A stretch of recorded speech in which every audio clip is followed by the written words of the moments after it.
Hello everyone, welcome to GS centre. दोस्तों, कैसे आप सब? उम्मीद है आप सब अच्छे होंगे। चलिए जल्दी शुरू करते हैं। आज एक नया प्रैक्टिस सेट लेकर आए हैं। तो प्रीवियस ईयर जितने भी क्वेश्चंस हैं वो सारे हम कर रहे हैं और आने वाले एग्जाम्स के लिए, आगामी एग्जाम्स के लिए काफ़ी लाभदायक होंगे, मददगार होंगे। तो इसलिए चलिए जल्दी शुरू करते हैं। तो आज हमारा सेट 5 है, तो डेली हमारी प्रैक्टिस सीरीज चल रही है। तो चलिए जल्दी शुरू करते हैं। पहला क्वेश्चन हम देखते हैं। पहला क्वेश्चन हमारा क्या है कि पहला क्वेश्चन है कि प्रागैतिहासिक का अर्थ क्या है। तो प्रागैतिहासिक किसे बोलते हैं?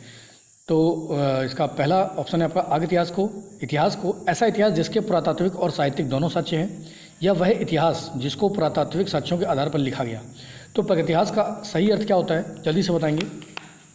तो इसका 1 का D is the right answer हो जाएगा कि वह इतिहास जिसको पुरातात्विक साक्ष्यों के आधार पर लिखा गया है उसे हम प्रागैतिहासिक काल बोलते हैं। मतलब इतिहास से पहले। इतिहास में तो हमें जानकारी होती है, लेकिन प्रागैतिहास की हमें पूरी तरीके से जानकारी नहीं होती है, जिस वजह से पुरातात्विक साक्ष्यों के आधार पर उसको लिखा जाता है। ठीक है, तो 1 का D is the right answer हो जाएगा।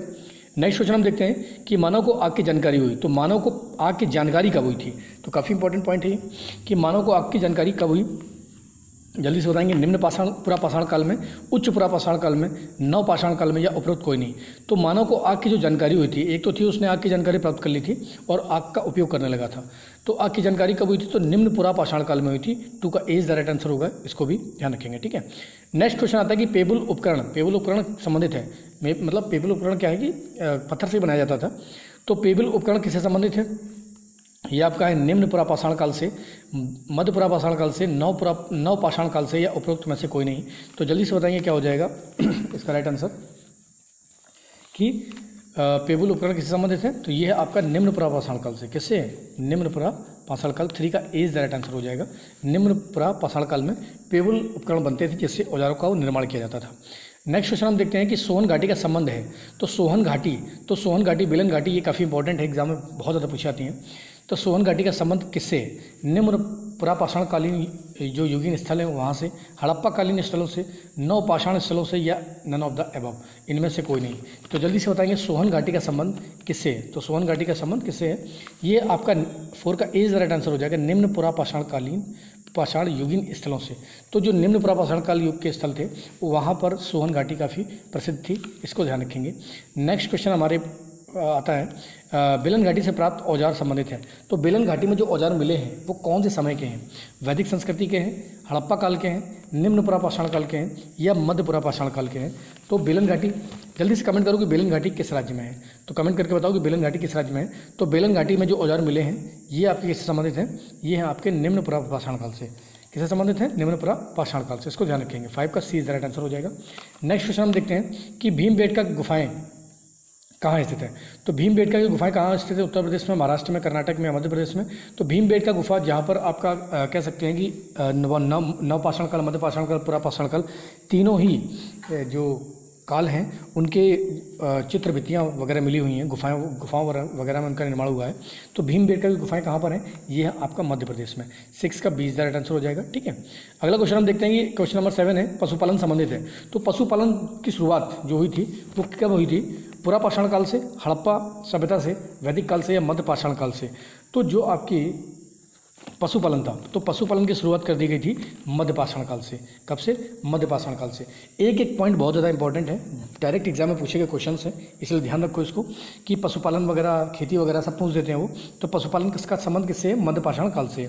आगे हम बात करते हैं शल्कों, जिसे फ्लेक्स बोलते हैं। फ्लेक्स मतलब पत्थर को काट के बनाए गए औजार जो होते हैं उसे फ्लेक्स बोलते हैं।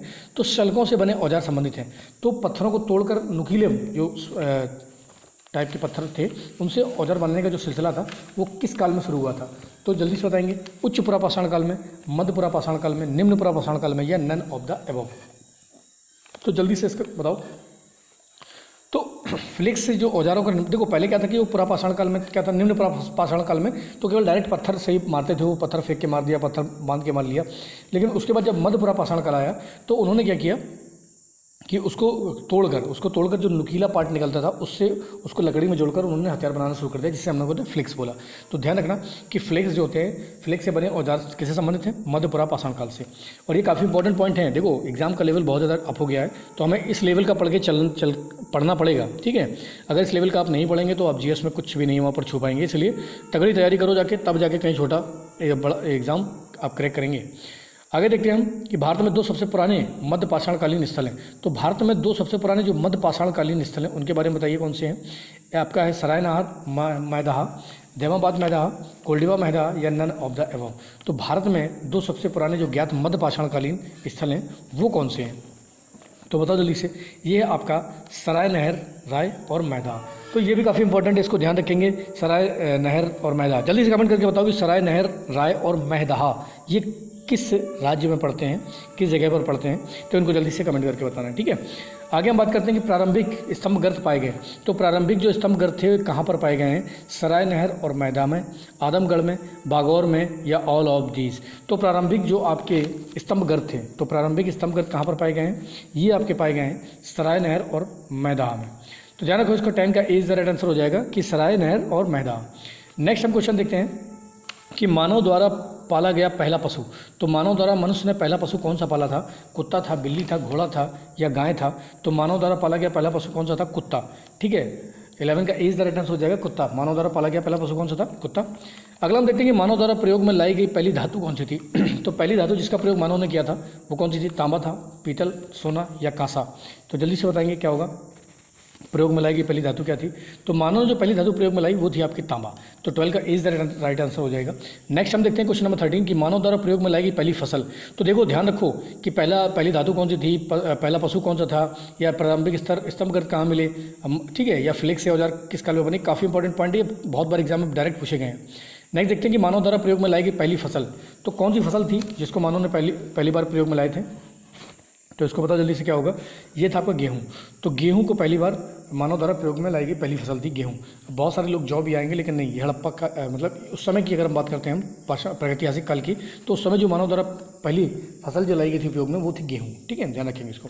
अगला बात करते हैं हम कृषि का प्रथम उदाहरण कहाँ से प्राप्त होता है। तो कृषि के जो साक्ष्य थे वो सबसे पहले कहाँ से मिले हैं, आदमगढ़ से, कोल्डी हवा से या मेहरगढ़ से या इनमें से कोई नहीं।